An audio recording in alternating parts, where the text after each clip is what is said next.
আমাদের চাওয়াগুলোর সাথে আমরা যা পাই তার বিস্তর তফাৎ থাকে। জীবন তো এগিয়ে যায় জীবনের মতো করে, কিন্তু যা পাওয়া হয় না তা হৃদয়ে জমা হয়ে থাকে, বিষণ্ণ লাগে। বোধ হয় আমাদের সাথে যা হয় তা আগে মেনে নিয়ে চলাই ভালো।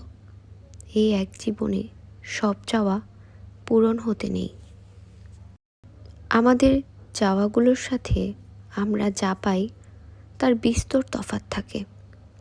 জীবন তো এগিয়ে যায় জীবনের মতো করে, কিন্তু যা পাওয়া হয় না তা হৃদয়ে জমা হয়ে থাকে, বিষণ্ণ লাগে। বোধ হয় আমাদের সাথে যা হয় তা আগে মেনে নিয়ে চলাই ভালো। এই এক জীবনে সব চাওয়া পূরণ হতে নেই।